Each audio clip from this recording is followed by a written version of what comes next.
Duit SRC dibelanja untuk anak yatim dan UMNO, dakwa Najib. Bekas Perdana Menteri berikrar untuk membuat rayuan atas sabitan 7 pertuduhan yang dikenakan ke atasnya membabitkan dana RM42 juta milik bekas anak syarikat 1MDB.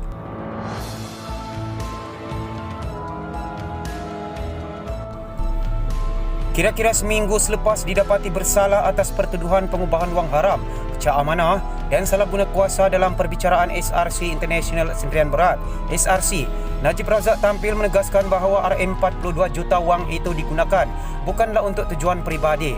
Bekas Perdana Menteri itu yang berikrar untuk membuat rayuan terhadap keputusan Mahkamah Tinggi Kuala Lumpur baru-baru ini menyifatkan sebagai amat tidak adil. Dalam video 7 minit yang dimuat naik lewat malam tadi, Najib mendakwa duit SRC digunakan untuk program kebajikan UMNO dan tanggungjawab sosial korporat CSR untuk anak-anak yatim, bukan untuk dirinya sendiri. Saya diarahkan untuk membayar denda RM210 juta ke atas RM42 juta yang diterima, di mana 99% dibelanjakan untuk tujuan CSR, iaitu RM5 denda untuk setiap RM1 yang dibelanja, dan hakikatnya ianya bukan perbelanjaan peribadi. Mahkamah sendiri telah mengesahkan 99% bukan untuk perbelanjaan peribadi. Misalnya, saksi yang terlibat dalam kes SRC memberitahu sumbangan saya sebanyak RM400,000 kepada rumah penyayang Tun Abdul Razak di Pekan untuk kegunaan harian menjaga anak-anak yatim dan kos persekolahan mereka, dan sebab sumbangan itu saya dihukum denda RM2 juta.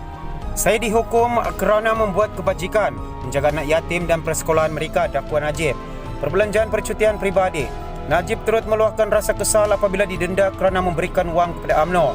Saya juga dikenakan denda RM3.25 juta kerana pernah menghulurkan sumbangan RM650,000 kepada UMNO Johor, Pulau Pinang dan Kedah bagi melaksanakan program kebajikan mereka.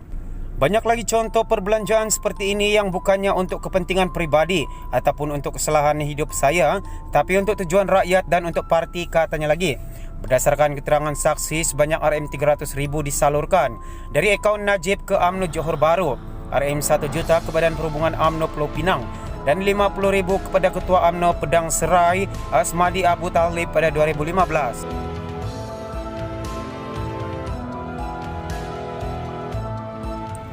Semasa perbicaraan, Najib memberitahu mahkamah bahawa cas RM543,530 ke atas kad kreditnya adalah perbelanjaan di sebuah butik mewah di AS yang dibayar menggunakan dana SRC di dalam akaun banknya. Dia turut memberi keterangan bahawa cas berjumlah RM127,017.46 pada kad kreditnya adalah untuk penginapan di sebuah hotel mewah di Bangkok yang menjadi sebahagian daripada percutian pribadi pada 2015. Kata Najib, dia bercuti di Thailand selepas memendekkan percutian asal di AS kerana masalah banjir besar yang melanda Malaysia ketika itu. Perbelanjaan RM120,000 di Hotel Shangri-La di Bangkok termasuk penginapan untuk saya serta kaki tangan sokongan yang menemani saya dalam perjalanan itu serta perbelanjaan dari poket sendiri, katanya. Najib kemudian mempertikai kenyataan Hakim Muhammad Nazlan Muhammad Ghazali yang tidak percaya wujudnya derma daripada keluarga Diraja Arab Saudi kepadanya. Sedangkan dakwa ahli Parlimen Pekan itu kenyataan-kenyataan saksi menyatakan sebaliknya.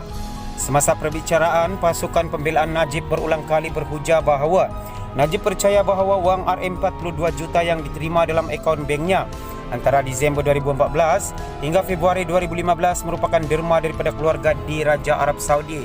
Tak pernah minta atau tawar rasuah. Dalam pengujahannya, Muhammad Nazlan berkata, tiada bukti Najib dimaklumkan secara peribadi tentang derma berkenaan. Dan dia pun tidak cuba untuk mengesahkan sumber dana yang diterima pada ketika itu. Hakim itu turut berpandangan wang berkenaan tidak mungkin suatu derma memandangkan ia muncul tiba-tiba dalam akaun bank pribadi Najib. Betul-betul ketika keadaan memerlukan, selalunya apabila baki akaunnya menjadi sangat sedikit. Dia berpendapat pembelaan Najib bahawa dia percaya wang itu adalah derma, tidak lebih sekadar rekaan yang tak masuk akal. Nothing but an implausible conclusion. Dalam video berkenaan, bekas Presiden UMNO itu berikrar untuk mencabar keputusan yang menjatuhkan hukuman penjara 12 tahun ke atasnya di Mahkamah Rayuan selepas ini. Berdasarkan sokongan dan dukungan padu kepada saya serta berdiri teguh atas kebenaran, saya berikrar akan terus berjuang menentang keputusan yang amat tidak adil ini. Saya akan memanfaat sepenuhnya proses rayuan ini dengan penuh keazaman dan saya akan terus berlawan dan berjuang demi rakyat. Yang pokoknya saya tak pernah minta mahu pun ditawar RM42 juta sebagai rasuah. Pihak pendakwa raya tak mengemukakan sekelumit bukti pun untuk mengesahkan perkara ini berlaku, katanya. Peguam Najib mengemukakan rayuan terhadap sabitan dan hukuman ke atasnya bagi pada 30 Julai lalu. Mahkamah membenarkan permohonan pembelaan untuk menangguhkan kesemua hukuman sementara menunggu rayuan dan memerintahkannya membayar ikat jamin tambahan RM1 juta dengan 2 penjamin. Untuk rekod, semasa menjadi Perdana Menteri, Najib juga bertindak sebagai Menteri Keuangan dan penasihat emeritus untuk SRC sekaligus merupakan pengerusi ahli lembaga penasihat 1MDB. Pada asalnya, SRC merupakan anak syarikat 1MDB, tetapi kemudian dimiliki sepenuhnya oleh Menteri Keuangan diperbadankan. Dalam perkongsian berita yang seterusnya, 1MDB pastinya diuruskan sekumpulan orang bodoh, menurut Peguam Najib. Syafiee mengecam bekas pegawai 1MDB yang didakwa telah ditipu lebih daripada sekali.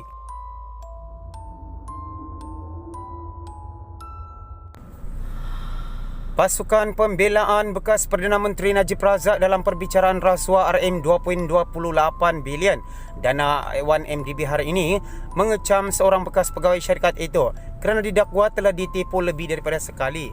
Ketika pemeriksaan balas dengan bekas CEO 1MDB Syahrul Azral Ibrahim Helmi, Ketua Pasukan Pembelaan Muhammad Syafiee Abdullah membangkitkan kegagalan 1MDB untuk mengesahkan bahawa Abar Investments PJS Ltd yang didaftar di Virgin Highlands tiada kaitan dengan Abar Investment PJS yang berpangkalan di Abu Dhabi. 1MDB pastinya diuruskan oleh sekumpulan orang bodoh sehingga berdepan keadaan bermasalah to fall in Cobra Pit. Saya tidak komen, balas Syahrul. Terdahulu Syahrul berkata dia percaya Abar BVI adalah subsidiari kepada Abar Investment PJS memandangkan kedua-duanya mempunyai pemegang jawatan yang sama. Ketika pemeriksaan balasnya, Syafiee merujuk Abar BVI sebagai Little Abar dan Abar yang sah sebagai Big Abar. Syahrul berkata dia tidak mengesahkan sama ada Little Abar atau Big Abar memiliki kaitan atau tidak dan tidak pasti jika ada pegawai 1MDB lain yang berbuat demikian. Ditanya jika dia terkejut besar apabila International Petroleum Investment Company IPIC menafikan kaitan dengan Abar BVI pada 2016, Syahrul menjawab dia pada masa itu sudah pun lari dari pendedahan tentang 1MDB. Sebelum penafian IPIC itu, 1MDB membayar berbilion dolar kepada Abar BVI daripada perolehan bon yang dikendalikan Goldman Sachs pada 2012 yang kemudiannya diselewengkan. Saya terkejut tetapi tidak terkejut besar, kata Syahrul, kerana keadaan pada masa itu pada 2015 misalnya apabila Bank Negara menyatakan Goodstar Ltd bukan entiti international, ia sekali lagi modus operandi yang sama. Saya sudah pun lali daripada pendedahan Sarawak Report berkenaan 1MDB, katanya lagi. Fasa Petro Saudi International merupakan fasa paling awal dan berasingan di mana dana 1MDB didakwa telah dicuri. 1MDB menyertai usaha sama dengan Petro Saudi pada 2009, tetapi Goodstar Ltd yang dikawal oleh ahli perniagaan Lotek Job memberi gambaran salah sebagai sebuah subsidiari Petro Saudi. Lotek Job atau lebih dikenali sebagai Jolo diberi gambaran salah sebagai sebuah subsidiari Petro Saudi. 1MDB akhirnya memindahkan AS 1.3 bilion RM4.34 bilion kepada Goodstar Ltd yang wang tersebut kemudian diselewengkan. Syahrul merupakan CEO 1MDB sejak 2009 hingga 2013. Ketika itu Najib adalah Perdana Menteri dan Menteri Keuangan dan justru pemegang saham 1MDB. Dia juga pengurusi Lembaga Disiplin Penasihat Syarikat. Semua sumber berita telah dipetik dari Malaysia Kini Online. Terima kasih kerana anda tidak jemu-jemu menyokong perkembangan channel ini dengan menonton setiap video yang dikongsikan. Jangan lupa like dan subscribe channel ini. Anda digalakkan untuk mengungsikan video ini ke akaun media sosial anda. Dan jika sekiranya anda mempunyai sebarang komen, jangan lupa untuk tinggalkan komen anda seperti di ruangan di bawah. Pastikan komen anda secara berhema dan menjaga sensitiviti di antara kaum dan agama dalam negara ini. Terima kasih sekali lagi. Kita akan bertemu lagi pada video yang akan datang.